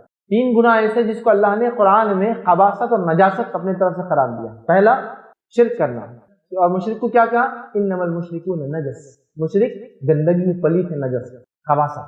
تو وہ کہتے ہیں تین گناہ ایسے جس کو اللہ نے قرآن میں گنوایا، یہ نجس ہے، گندگی ہے، پلیت ہے، برائی ہے، جس میں پہلا فرماتے ہیں، پہلا وہ ہے شرک، دوسرا ہے زنا، تیسرا ہے لواطت، اغلام بازی۔ لواطت ایک انسان مرد سے خواہش پوری کرے، زنا ایک مرد کسی عورت سے جس سے وہ خواہش پوری نہیں کر سکتا اس سے خواہش پوری۔ وہ کہتا ہے یہ تین گناہوں کو کہتے ہیں اللہ تعالیٰ نے اپنی کتاب مقدس میں خباثت، نجاست قرار دیا ہے، اور یہ نام اس نے کسی دوسرے گناہ کو نہیں۔ یہ تین گناہ کے علاوہ خباثت، نجاست اللہ نے کسی دوسرے گناہ کا یہ ٹائٹل نہیں ملا، لیکن کسی کو اتنا ڈینجرس گناہ ہے، جس میں سے ایک شرک تو ہم سمجھ رہے ہیں، اور دو شرمگاہ کا معاملہ ہے، دونوں شرمگاہ، زنا بھی شرمگاہ سے غلط استعمال سے ہوتا، اور لواطت، اغلام بازی، نوخیز لڑکوں سے برائی کرنا یا ہم عمر سے کرنا، یہ دونوں اس میں شامل ہے۔ یہ تمام چیزیں بہت ہی خطرناک ہے، دو کا تعلق شرمگاہ سے اور ایک کا تعلق عقیدے سے۔ ان کے علاوہ خباثت اور نجاست کسی اور گناہ کو اللہ رب العزت نے وہ کہتے ہیں نہیں کہا۔ آگے لکھتے ہیں اور کہتے ہیں گناہوں میں سے دل اور دین کو تباہ کرنے والا کوئی گناہ ان دو فاحشوں، گناہوں میں جو دل اور دین کو برباد کر دیتے ہیں، وہ کہتے ہیں ان دو فاحشوں زنا اور لواطت سے بڑھ کر کوئی گناہ نہیں۔ وہ کہتے ہیں زنا اور لواطت یہ ایسے دو گناہ ہیں جس سے دل اور دین دونوں برباد ہو جاتا ہے، دل بیمار ہو جاتا ہے انسان کا زنا اور لواطت سے، اور اس کا دین برباد ہو جاتا ہے۔ وہ کہتے ہیں دل اور دین ان دو گناہوں سے زیادہ کسی جرم میں، کسی اس میں بڑھ کر برباد نہیں ہوتا۔ آگے فرماتے ہیں ان دونوں میں دل اللہ سے دور کرنے کی خاصیت پائی جاتی ہے۔ یہ زنا اور لواطت میں دو چیزیں ایسی مخصوص ہے کہ ان کے اندر اللہ سے دل دور کرنے کی صفت پائی جاتی ہے۔ مانو کیونکہ زنا کرنے والا زنا یوں نہیں کر سکتا، کتنی پلاننگ کے بعد وہ چیز ہوتی ہے اور کتنی برائی کی ہے نا، اور یہی معاملہ لواطت کا۔ تو وہ کہتے ہیں ان دو گناہوں کے اندر میں یہ صفت ہے کہ یہ دل کو اللہ سے دور کر دیتے ہیں۔ جب دل ان دونوں پر لگ جاتا ہے تو وہ اللہ سے دور ہٹ جاتا ہے، کیونکہ اللہ کی طرف تو صرف پاک افعال اور پاک اعمال ہی رسائی کر پاتے ہیں، کیونکہ یہ دونوں خبیث ہے، خبائث ہے، گندگی ہے، نجس ہے، اور اللہ تعالیٰ تک تو صرف اچھی سوچ اور اچھے اعمال پہنچتے ہیں۔ لہٰذا یہ کرنے والے کا دل اللہ سے دور ہو جاتا ہے، اور یہ عمل اس کے اور اس کے کبھی اللہ تعالیٰ۔ کتنی خطرناک بات ہے زنا اور لواطت کے اندر۔ بہرحال میرا عنوان لواطت ابھی نہیں ہے، اس لیے میں تفصیلات میں نہیں جا رہا، ٹھیک سمجھا، لیکن یہ بھی بہت خطرناک چیز ہے، یاد رکھیں یہ بھی بہت خطرناک چیز، ٹھیک ہے۔ اسی طرح اللہ رب العزت قرآن میں فرماتا ہے، سورہ فرقان سورہ نمبر 25 اور آیت نمبر جو ہے 67، 68، 69 اور 70 میں اللہ فرماتا اور کہتا ہے اور اللہ کے ساتھ کسی دوسرے کو نہیں پکارتے۔ مومنوں کی صفت اللہ کے علاوہ کسی دوسرے کو نہیں پکارتے، اور نہ کسی کو ناحق قتل کرتے ہیں، دوسری صفت بتائی جا رہی ہے جسے قتل کرنا اللہ تعالیٰ نے منع کیا ہے، اور نہ زنا کے مرتکب ہوتے ہیں۔ مومن کیا ہے؟ توحید پر قائم ہوتے، شرک نہیں کرتے ہیں، قتل نہیں کرتے بے وجہ کسی کو۔ تیسرا وہ زنا کے مرتکب، زنا نہیں کرتے ہیں، اور جو کوئی یہ کام کرے وہ اپنے اوپر سخت وبال لائے گا، اور جو کوئی یہ کام کرے شرک، قتل اور زنا، یہ اپنے اوپر اللہ کا سخت وبال لائے گا۔ اسے قیامت کے دن دوہرا عذاب دیا جائے گا، اور قیامت کے دن اسے ڈبل پنشمنٹ ملیں گی، اور وہ ذلت اور وہ خواری کے ساتھ ہمیشہ رہے گا، اور ذلت اور خوار ذلیل ہو کر جو ہمیشہ رہے گا، سوائے ان لوگوں کے جو توبہ کرے اور ایمان لائے اور نیک کام، سوائے ان لوگوں کے جو موت سے پہلے توبہ کر لے ایمان سے، اس کے بعد نیک کام کرے، ایمان لائے اور نیک کام۔ توبہ ہو تو با ایمان ہو، الحمدللہ اگر ہم با ایمان ہیں تو توبہ ہو اور پھر نیک بچ جانا، ورنہ یاد رکھیے بہت خطرناک جرم ہے۔ کیا کیا کہا اللہ نے؟ اگر جو یہ کر لے، کوئی یہ کام کرے، اسے اپنے اوپر سخت وبال لائے گا، اللہ کا وبال دنیا میں آئے گا۔ دوسرا، قیامت کے دن دوہرا عذاب ملے گا، ڈبل پنشمنٹ ملیں گی، دوہرا عذاب دیا جائے گا۔ تیسرا، ذلت کی زندگی جیے گا جہنم کے اندر، یاد رکھیے، اور اس میں ہمیشہ رہے گا۔ چار چیزیں مل جائیں گی سوائے ان کے جو توبہ کرے، استغفار کرے، توبہ کرے، ایمان لائے، تو کتنی خطرناک بات یاد رکھیے، زنا جس کو ہم معمولی اور عام سمجھ رہے، یاد رکھیے اللہ رب العزت نے سورہ بنی اسرائیل سورہ نمبر 17 آیت نمبر 34 میں فرمایا کہا وَلَا تَقْرَبُوا الزِّنَا إِنَّهُ كَانَ فَاحِشَةً وَسَاءَ سَبِيلًا، کہ زنا کے ہرگز قریب مت جانا ہے مسلمانوں، اس لیے کہ اللہ فرماتا ہے إِنَّهُ كَانَ فَاحِشًا، وہ فحش ہے اور ایک بری راہ ہے، ایک انتہائی بری راہ جس سے سماج برباد ہو جاتا ہے، انتہائی بری راہ یاد رکھیں، ٹھیک۔ اسی طرح جو ہے مومن اور متقی لوگوں کے اخلاق کے، ان کی صفات کے خلاف ہے کہ وہ کبھی زنا کرے یا اس قسم کے معاملات میں جائے، اور اللہ سبحانہ تعالیٰ قرآن میں فرماتا ہے ایسے لوگوں کے تعلق زنا کرتے ہیں، اور اللہ فرماتا ہے، کیا فرماتا ہے، سنی سورہ نور آیت نمبر 3 کے اندر الزانی لا ينکح الا الزانیہ، کہ اللہ فرماتا ہے زانی مرد زانیہ مشرکہ عورت کے سوا کسی سے نکاح نہ کرے، کیا فرماتا ہے الزانی لا ينکح الا الزانیۃ او مشرکہ، کہ زانی مرد نکاح نہیں کر سکتا مگر زانی عورت یا مشرکہ سے۔ دیکھیے آپ زنا کار اور مشرک کو اللہ نے ایک ہی صف میں لا کے کھڑا کرتے ہیں، اس لیے علامہ ابن قیم کیا کہہ رہے ہیں، شرک، زنا اور لاواتا 3 ایسے گناہ ہیں جو اللہ کی خبیث فواحش کا بہت ہی سنگین جرم ہے، سمجھ رہے آپ، نجس ہے، برائی ہے، گندگی ہے، پلید ہے۔ اللہ تعالیٰ کیا فرما رہے ہیں، الزانی، جو زنا کار مرد ہوتا ہے وہ نکاح نہیں کر سکتا مطلب ایک زانیہ سے یا پھر مشرکہ سے، دیکھیے اس کا لیول کیا ہوگا، پھر اللہ آگے فرماتا ہے اور کہتا ہے وَالزَّانِيَةُ لَا يَنكِحُهَا إِلَّا الزَّانِي أَوْ مُشْرِكٌ وَحُرِّمَ ذَلِكَ عَلَى الْمُؤْمِنِينَ، اور ایک زانیہ عورت نہیں نکاح کر سکتی مگر ایک زانی مرد یا مشرکہ سے، اللہ تعالیٰ نے مومنوں کے لیے یہ کام حرام قرار دیا ہے۔ مطلب ایک مومن جانتے بوجھتے کسی زانیہ عورت سے نکاح نہیں کر سکتا۔ زانیہ کا مطلب یہ نہیں کہ جو زنا کرتے رہتی ہے، زانیہ سے مراد یہ کہ ایک بار بھی زنا کیا تو زانی ہے وہ، ٹھیک ہے، وہ اس کے لائق ہے، اب اس کا نکاح ویسے زانی سے، ایک مومن مرد سے نہیں ہے، کیونکہ اس نے عفت اور پاک دامنی کے کیا کیا، اس کو چاک کر دیا۔ جب وہ یہ کر سکتی ہے تو بہت کچھ کر سکتی ہے، جب وہ یہ کر سکتی ہے تو بہت کچھ کر سکتی ہے نا، کیونکہ اس پہ کسی کا حق ہے، اس کے شوہر کا، اس پہ کسی کا حق ہے، اس کی بیوی کا۔ جب اس کے علاوہ وہ کر رہا ہے تو ظاہر سی بات ہے وہ آدمی یا وہ عورت اس لائق نہیں، اس لائق نہیں ہے، یاد رکھیں۔ تو کہا مومنوں کے لیے تو حرام ہے نا۔ بہت سارے لوگ ہوتے ہیں، بہت سارے لوگ ہوتے ہیں، میں نے ایسے بھی دیکھا ہے، میں نے میرے کو بہت رحم آیا، طرح سے آیا، وہ ایک واقعہ ہوا تھا ہمارے پاس، میں نے اس سے شادی کر لی، ہمارے رشتے دار، تمہارے لیے تھی نہیں وہ لائق بھیا، کہاں جا رہے ہو تم؟ اور جو ایک بار کر سکتے دوسری بار کا کون وہ کرے؟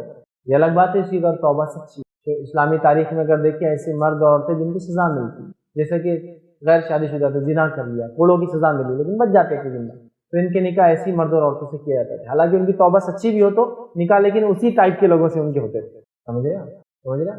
اسی طرح کو عورت پہ الزام لگا دے، اس کی گواہی کو دوسری بار کورٹ میں قبول نہیں کیا جاتا، ٹھیک ہے اس کی توبہ سچی ہوں گی لیکن اس کی گواہی کو نیکسٹ ٹائم کورٹ میں نہیں لیا جاتا، کیوں؟ تو اس نے الزام لگایا کسی، جو کسی کی عفت پہ ہاتھ ڈال سکتا ہے زندگی بھر اس کی گواہی نہیں لی جائے گی، اور جو اپنی عفت اور عصمت کسی کے سامنے اتار سکتا ہے، اس کو ضائع کر سکتا ہے، تو اس پہ اعتماد نہیں کیا سکتا سوائے اسی قسم کے لوگوں کو۔ بڑی اہم چیز ہے عفت اور پاک دامنی، بڑی اہم چیز، نسل کو باقی رکھنا بڑی اہم چیز ہے، جو جس کے نطفے سے پیدا ہو اسی کا نام ہونا بڑی اہم چیز، بڑی اہم چیز ہے، ٹھیک ہے، اس چیز کو ہم سمجھیں۔ اس پاک بازی اور پاک دامنی یہ بہت اہم اصول ہے۔ نبی اکرم صلی اللہ علیہ وسلم فرماتے ہیں آدم علیہ السلام سے لے کر مجھ تک میرے خاندان میں کسی نے زنا نہیں، اتنا پاک خاندان ہے، مشرک گزرے ہیں، کافر گزرے ہیں، عفت اور پاک دامنی والا معاملہ کسی میں کمزور والا نہیں، تمام انبیاءوں کا معاملہ ایسی، ان کی نسل ایسی، مشرک گزرے۔ نوح علیہ السلام کی بیوی مشرکہ، پاک دامنی کے معاملے میں بالکل نہیں، کوئی کمپرومائز نہیں، سمجھ رہے بات؟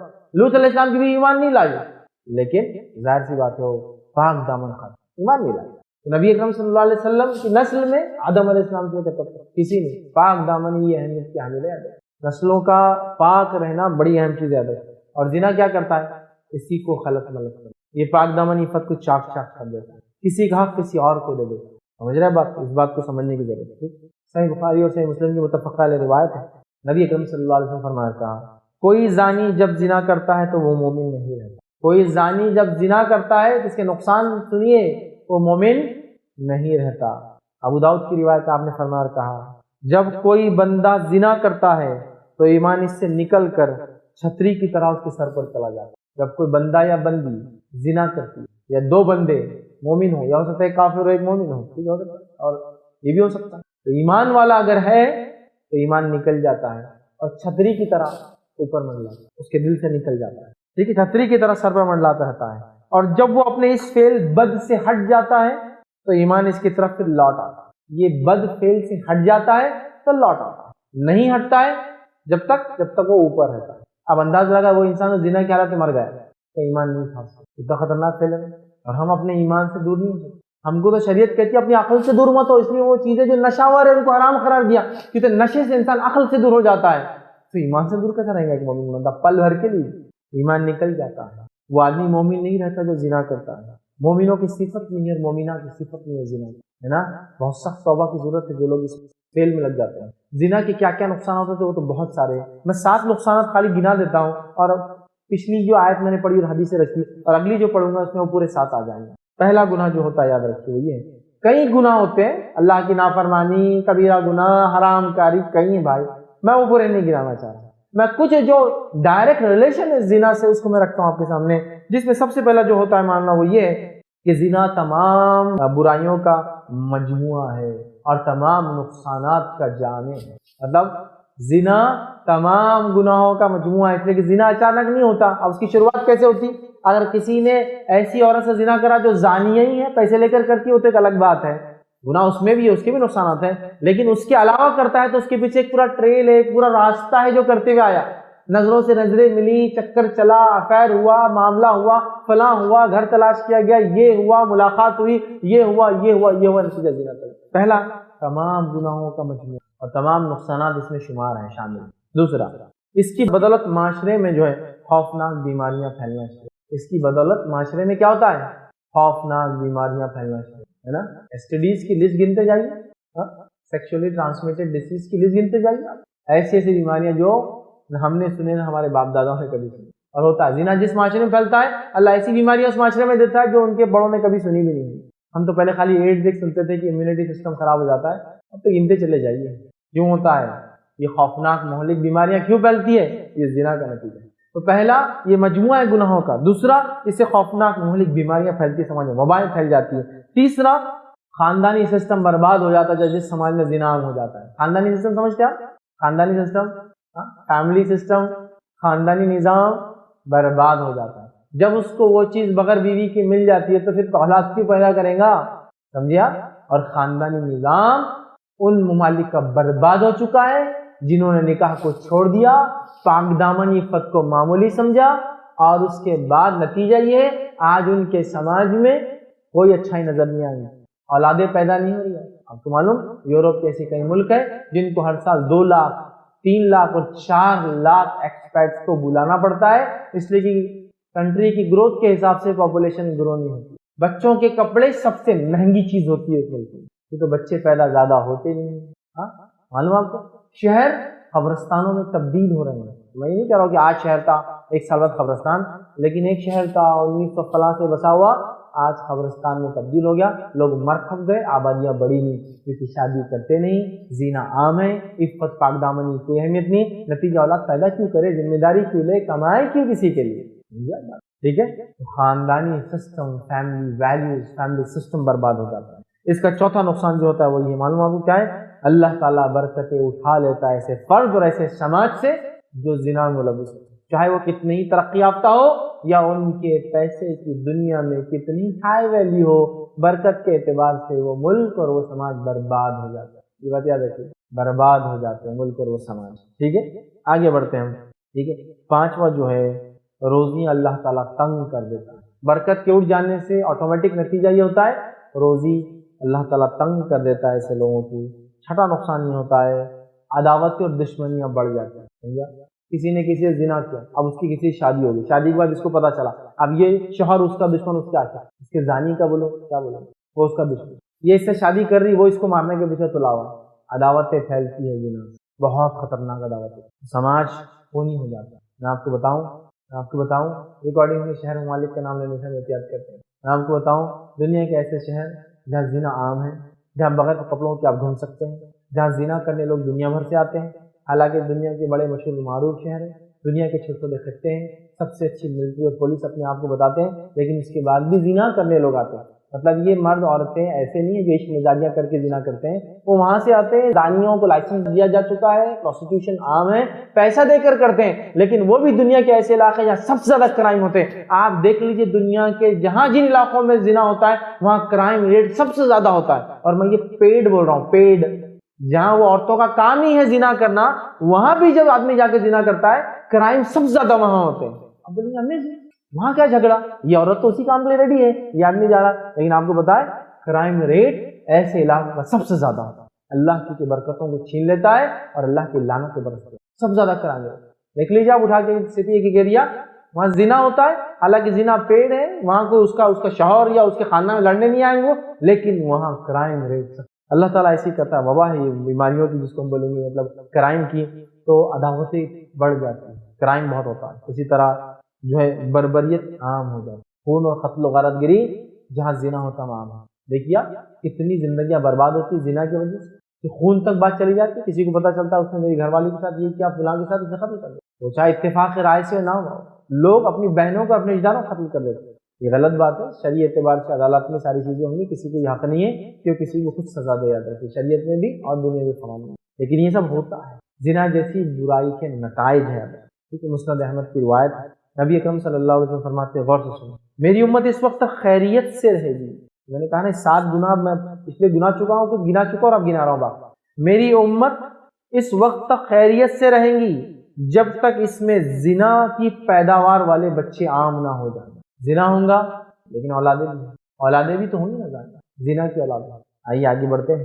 نبی اکرم صلی اللہ علیہ وسلم فرماتے ہیں، مسند احمد کی روایت جو ہم دیکھ رہے تھے، میری امت اس وقت تک خیر سے رہیں گے جب تک اس میں زنا کی پیداوار بچے عام نہ ہوں گے، پھر جب ان میں حرامی بچے عام ہو جائیں گے، ان بچوں کا قصور تو نہیں ہے لیکن وہ عام ہو جائیں گے، اور وہ بھی کوئی باز نہیں آئیں گے اس حرکت سے، وہ بھی ایسے ہی کریں گے، عام ہو جائیں گے، تو اللہ انہیں عذاب عام میں مبتلا کرے، کیونکہ سارا سماج اس کو معمولی سمجھے گا، سارا سماج اس کو معمولی سمجھیں گا، اور یہ آج ہو رہا ہے۔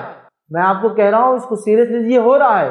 یہ شادی کے پہلے کے بچے، شادی کے بعد کے بچے، ہاں یہ ہو رہا ہے۔ یہ اس کے عاشق کے بچے، اس کے شوہر کے بچے، ایکسیپٹیبل ہو رہا ہے۔ لیگل ریلیشن شپ کو لیگل مانا گیا، لیگل ریلیشن شپ سے پیدا ہونے بچے لیگل ہوں گے، اور لیگل وہ بچوں کو ماں اور باپ میں اختیار ہے بچہ جس کے ساتھ رہے۔ تو ظاہر سی بات ہے شادی کے بعد جب بولیں گے تو یہ بولنا پڑے گا نا، شادی کے پہلے کے بچے، شادی کے بعد کے بچے کیا بولیں گے؟ اور یہ زنا کے بچے، یہ شادی کے بچے کیا بولیں گے؟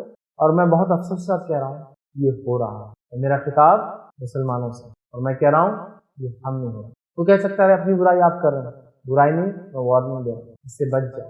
یہ حالت ہوگی سماج، جب حرامی بچے عام ہو جائیں، لوگ زنا کریں گے اور اولادیں پیدا ہوں گی، نتیجتاً وہ پیدا ہونے والی اولاد کے اسلام نے نظام نہیں دیا، لیکن وہ بچے بھی ویسے ہی ہوں گے جس کے نتیجے میں اللہ پھر ان پر عذاب لائیں گا۔ کیونکہ ظاہر سی بات ہے جب ماں باپ نے خیال نہیں کیا تو وہ بچہ جس کو پتا ہے کہ وہ اس باپ سے نہیں ہے جو اس کا شوہر ہے ماں کا، وہ ظاہر سی بات ہے پھر نکاح اس کے سسٹم کو مانے گا، پھر ایک سماج ڈیولپ ہوگا جس میں نکاح وغیرہ نہیں، وہ جانوروں جیسی زندگیاں گزاریں گے، جس کے نتیجے میں ہی ہوں گے۔ تو آپ صلی اللہ علیہ وسلم جو وہ حرامی بچے عام ہو جائیں پھر اس قوم پر عذاب ہے۔ اسی طرح مستدرک حاکم کی روایت ہے، نبی اکرم صلی اللہ علیہ وسلم فرمایا، جب کسی قوم میں زناکاری اور سود خوری پھیل جاتی ہے تو ان لوگوں پر اللہ کا عذاب نازل ہو جاتا ہے۔ سود خوری اور زناکاری، جب جس قوم میں پہلے کہا زناکاری اور جسے سود خوری عام ہو جائیں گی، اللہ تعالیٰ پھر ایسی قوم پر اپنے عذابات نازل کرتا رہتا ہے، اور عذاب اس جگہ آتا ہے جہاں خیر و برکت نہیں ہوتی۔ جب عذاب آتا ہے تو وہاں اللہ کے روزیوں کو تنگ کر دیتا ہے، برے حال میں ڈال دیتا ہے۔ ہاں دکھنے کے اعتبار سے فراوانی ہوتی ہے وہ قوم، لیکن دل کے اعتبار سے پھر بھی غریبی ہوتی ہے، اس لیے کسی مالداری سے انسان کو سکون نہیں ہوتا ہے۔ اللہ بذکر اللہ تطمئن القلوب، اللہ کے ذکر میں دل اطمینان پاتے ہیں، مطلب با ایمان ہو کر اللہ کا ذکر کرے تو دل میں اطمینان۔ آئیے آگے بڑھتے ہیں۔ اسی طرح ایک روایت ہے، مستدرک حاکم کی روایت، نبی اکرم صلی اللہ علیہ وسلم فرمایا کہا، جب کسی قوم میں عہد شکنی عام ہو جائے، وعدوں کو توڑنا، تو اس میں قتل عام ہو جاتا ہے، عام کی جو ہے وبا پھوٹ نکل جاتا ہے، قتل عام ہو جاتا ہے۔ اور جب کسی قوم میں فحاشی پھیل جائے، زنا یا لواطت عام ہو جائے، فحاشی پھیل جائے، تو اللہ ان پر موت کو عام کر دیتا ہے۔ اچانک آنے والی اور عام موتیں عام ہو جاتی، کب؟ جب انسان زنا کو اپنے اوپر عام کر لیتا، ایسی جگہ موت عام ہو جاتی ہے۔ اور جہاں عہد شکنی، وعدوں کو توڑنا عام ہو جاتا ہے، وہاں اللہ قتل کی وبا پھیلا دیتا ہے۔ تو آپ دیکھ رہے ہیں یہاں کتنی خطرناک بات ہے کہ موت عام ہو جاتی ہے، مطلب لوگ بیماریوں میں ملوث ہوں گے زنا کی وجہ سے اور مریں گے بہت ڈھلے سے زیادہ۔ اسی طرح کی روایت آتی ہے جو ابن ماجہ کی ہے، نبی اکرم صلی اللہ علیہ وسلم نے کہا، کسی قوم میں جب زناکاری علانیہ عام ہو جائے، زناکاری علانیہ عام ہو گئی، عام سمجھ لو کوئی بات نہیں، چلتا ہے، ٹھیک ہے, ایسا بول نہیں رہے منہ پر ہاں بہت اچھا کیا, لیکن ہوتا ہے سب کر رہے, کیا ہوا بچے نے کر لیا بچی نے کر لیا. تو آج یہ بھی حالت ہو چکی ہے, آپ کا بچہ یہ کر رہا ہے, نہیں کر لیا تو کیا ہوا, اب جوانی میں جوش میں ہو گیا, کیا کرتے بولو سبحان اللہ. تو اتنا معمولی سمجھ رہے, شریعت جس کے اوپر شادی شدہ کو سنسار سزائے موت اور غیر شادی 100 کوڑے بوڑی آپ کو جوک سمجھتے, لیکن اور آنکھوں کا پانی مر چکا ہے, قوم در قوم برائیاں آ چکی ہے. جو نکاح میں اس کی بھی نیت کسی اور پر ہے تو اس کو برا نہیں لگتا کہ اس کی بیٹی اور اس کے بیٹے نے کیسے, یہ ہوتا ہے سمجھ. ٹھیک ہے, تو نبی اکرم صلی اللہ علیہ وسلم فرماتے ہیں کسی قوم میں جب زناکاری علانیہ عام ہو جائے تو اللہ ان لوگوں میں تعاون اور دیگر ایسے المناک امراض کو پھیلا دیتا ہے جو ان سے پہلے لوگوں نے کبھی دیکھے ہو نہ سنے ہو. جب زنا عام ہو جاتا ہے تو اللہ تعالیٰ ڈینجرس المناک عبرتناک بیماریوں کو عام کر دیتا ہے, اور جو ان کے اندر کامنلی ہو جاتی ہے جو اس سے پہلے کی قوموں نے یا نسلوں نے کبھی نہ سنی تھی نہ کبھی دیکھی. یہ ہو رہا ہے زنا کا نتیجہ, یہ ہو رہا ہے یاد رکھیے, جس کے نتیجے میں خطرناک بیماریاں پھیل رہی, یاد رکھیے. تو زنا یاد رکھیے, زنا چند لمحات کا کھیل ہے, یاد رکھیے کیا ہے, چند لمحات کا کھیل ہے, لیکن ایک خاص حیوانی کھیل ہے. یاد رکھیے چند لمحات کا کھیل ہے زنا, لیکن یہ خاص حیوانی کھیل ہے, یہ انسانی عمل نہیں ہے, یہ جانوروں کی صفت ہے, یہ انسانی عمل نہیں. انسان کو ایک تہذیب تمدن کلچر اللہ نے بنایا, ان میں تمیز بھی کس سے نکاح ہوتا اور کس سے نہیں ہوتا, کب ہوتا اور کب نہیں ہوتا, کیسے ہوتا اور کیسے نہیں ہوتا, پورا بتایا. یہ چند لمحات کا کھیل ہے, لیکن یہ خاص حیوانی کھیل ہے, یاد رکھو یہ انسانوں کا کام نہیں. یاد رکھیے انتہائی بدترین شہوانی عمل ہے, مطلب شہوت کے اعتبار سے خواہش کو پوری اعتبار کرنے کے سب سے بدترین عمل ہے, اور اس کا انجام سب سے بھیانک ہوتا ہے, سب سے بھیانک. کرتے رہو سجدے کتنے, اس کا انجام سب سے بھیانک ہوتا ہے. یاد رکھیے اس بات کو ہم ذہن کر لیں, چند لمحات کے اندر انسان اپنا سب کچھ کھو بیٹھتا ہے, ایمان اس سے نکل جاتا ہے, اور یہ بات اگر بعد میں نکل جاتی ہے تو اس کی عزت زندگی بھر وہ واپس کما نہیں پاتا. اور یہ حدیث بھی غور سے سن لیجیے, یعنی ہم نے تو چکتی کی کیسا معلوم ہے, سن لیجیے. نبی اکرم صلی اللہ علیہ وسلم فرماتے ہیں جو معاملات بندوں کے ہو اور اس میں آدمی گڑبڑ کرتا ہو, تو انسان اگر کوئی گناہ کرتا ہو اللہ کے معاملات میں بھی تو اللہ ڈھانک لیتا ہے, بندوں کا ہو. جو انسان کوئی گناہ کرتا ہو, چاہے اس نے ایک پتھر کے اندر کیا ہو جس میں کھڑکی اور دروازے نہیں تھے, وہ انسان کوئی گناہ کرتا ہے لیکن ایسے پتھر میں جا کے کرتا ہے جس پتھر میں کھڑکی اور دروازے نہیں تھے, تب بھی اللہ تعالیٰ اس کو لوگوں کے سامنے لاتا ہے. تب بھی اللہ تعالیٰ, آپ کو لگتا ہے اتنا بڑا دن چھپا رہے گا, یہ یوں لیک ہوتا ہے, یوں لیک. اس کے بعد ایک اجمعی اور بدترین زندگی انسان بہت ڈینجرس لائف گزارتا ہے. چند منٹ کا کھیل ہے, لیکن یہ پیورلی یاد رکھیے حیوانی کھیل ہے. یاد رکھیے یہ اینیمل انسٹنکٹ ہے, انسانی عمل نہیں ہے, اور اس کا بہت ہی خطرناک جو ہے نتیجہ ہوتا ہے. یاد رکھیے اس نتیجے کو ہم صحیح بخاری کی روایت ہے, نبی اکرم صلی اللہ علیہ وسلم فرماتے ہیں نتیجہ کیا ہوگا روز قیامت, وہ بھی سن لیجیے. نبی اکرم صلی اللہ علیہ وسلم فرماتے اور کہتے ہیں, حدیث طویل ہے, میں آپ کے سامنے رکھتا ہوں, پھر اور مطلب اس کا حصہ رکھ رہا ہوں, لمبی حدیث. اور پھر ہم آگے چلے, نبی اکرم صلی اللہ علیہ وسلم جبرائیل علیہ السلام کے ساتھ جہنم آپ کو بتائی جائے, اور پھر ہم آگے چلے اور ایک تنور نما جگہ کے پاس ہم پہنچے جس کا اوپری حصہ چھوٹا تھا اور نچلا حصہ بڑا. تندور بولتے ہیں, تندور کیسا ہوتا, اوپر چھوٹا سوراخ ہوتا اور نیچے بڑا ہوتا, فرنس اوپر چھوٹا نیچے. تو ایک تنور نما جگہ پہنچے جس کا اوپری حصہ تنگ, نچلا حصہ وسیع تھا, بڑا تھا, اور اس میں چیخ اور پکار شور مچ رہا تھا, بہت چیخ پکار. آپ صلی اللہ علیہ وسلم فرمایا ہم نے اس میں جھانک کر دیکھا, مطلب میں نے اس میں جھانکا دیکھنے کے لیے کیا ہے, جھانک کر دیکھا تو کیا دیکھتا ہوں کہ عورتیں اور مرد سب ننگے ہیں, اور ان کے نیچے سے آنکھ کے شعلے آتے ہیں. ون آفٹر دی انادر, مطلب وہ پورے ننگے ہیں اس کے اندر, اور ایک شعلہ آتا ہے, پھر چلا جاتا, پھر دوسرا شعلہ آتا ہے, پھر چلا جاتا. آنکھ کا شعلہ آتا ہے اور چلا جاتا ہے, وہ مزید چیختے ہیں. پہلے ہی چیخ رہے تھے, جب شعلہ لیکن آتا ہے اور چیختے, پھر وہ شعلہ چلا آتا ہے, پھر ایک شعلہ آتا ہے, پھر وہ چیختے ہیں اور وہ شعلہ چلا جاتا. تو انہوں نے جو ہے مزید چیختے چلاتے ہیں. میں نے پوچھا ہے جبرائیل علیہ السلام یہ کون لوگ ہیں, تو انہوں نے بتایا یہ زناکار مرد اور زناکار عورتیں ہیں. مومن مرد اور مومن عورتیں, میاں اور بیوی جنت میں ساتھ ہیں. جس کا مقام اونچا ہوگا چھوٹے کو اس تک پہنچا دیا جائے گا.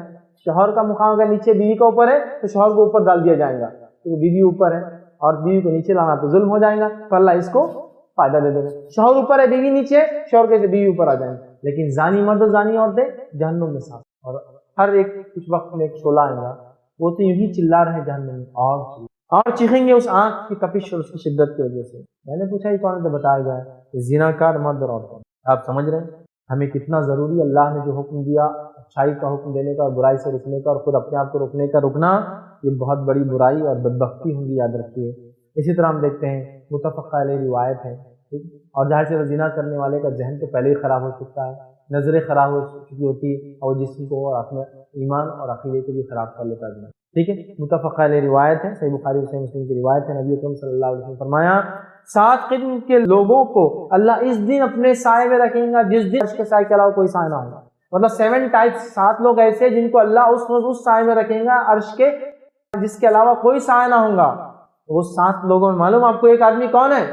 جس نے اپنی عفت اور پاک دامنی کو بچا کر رکھا اور زنا سے بچا، وہ بھی ایک نوجوان ہوگا جس کے تعلق سے حدیث میں الفاظ ہے کہ وہ شخص بھی اس کے اندر ہوگا جس کو ایک منصب والی، جاہ اور جلال والی، عام عورت نہیں ہے، منصب ہے، پوزیشن، جاہ اور جلال ہے، اس کا دبدبہ ہے، مارکیٹ ویلیو ہے اس کی، مطلب ایسی عورت جس کا کیس راز فاش نہیں ہو سکتا آسانی سے۔ عام لوگوں کا ہو سکتا راز فاش ہو جائے، عام لوگ ہو سکتا پکڑے جائے، مالدار لوگ تھوڑی آسانی سے۔ تو آپ فرماتے ہیں عفت اور پاک دامنی کی اہمیت سنیے کہ ایک وہ شخص بھی ذکر کیا جس کو کوئی جاہ و منصب والی، حسین حسن اور جمال والی، اور صرف جاہ و منصب نہیں، اس میں وہ خوبصورتی ہے جو اس کو اپیل کرتی ہے، اٹریکٹ کرتی ہے، اس میں منصب ہے، مقام ہے، پوزیشن ہے، مال ہے، اس کے ساتھ ساتھ وہ خوبصورت عورت ہے، ٹھیک ہے، حسن و جمال والی عورت بدکاری کی دعوت دیتی ہے، کہتی کہ آؤ میرے پاس دے، اور وہ اس کی دعوت کو یہ کہہ کر ٹھکرا دے، انکار کر دے کہ میں اللہ سے ڈرتا ہوں، انی اخاف اللہ، میں اللہ سے ڈرتا ہوں، میں نہیں کرتا۔ راز فاش ہونے کا کوئی چانس نہیں، بلکہ بینیفٹ کا چانس ہے، ورلڈ مالدار ہے، منصب والی۔ دوسرا خوبصورت بھی، چلو انسان کو اگر پیسہ نہ بھی ملا لیکن اس کی دل کی تمنا پوری ہو جائے تو آدمی کر لیتا ہے، دونوں اٹریکشن، اور دونوں پہ کہتا ہے میں اللہ سے ڈرتا ہوں، میں نہیں کرتا۔ تو ایسا نوجوان بھی اس روز اللہ کے عرش کے سائے کے اندر ہوگا جس روز اس سائے کے علاوہ کوئی سائے۔ عفت اور پاک دامنی کی اہمیت، زنا سے اپنے نفس کو بچانے کا کیا ہے فائدہ، عرش کے نیچے رہے، جس کو دعوت دی جا رہی ہے اور اس سے دور رہے۔ سمجھ رہے ہیں بات؟ تو نوجوانوں میری بات کو غور سے، اپنی نفس کو پاک دامن، پاک باز، بہت اہم سرمایہ ہے، یہ ایک بار کھو جاتا ہے نا کہ کبھی لوٹ کر نہیں آتا، معلوم کبھی لوٹ۔ ایک ڈریس میں آپ نے چاک مار دیا، یہ ڈریس ریپیریبل نہیں ہے، کبھی مت کرو، کبھی مت ہونے دو۔ دوسرا زنا سے اپنے آپ کو، بہت خطرناک۔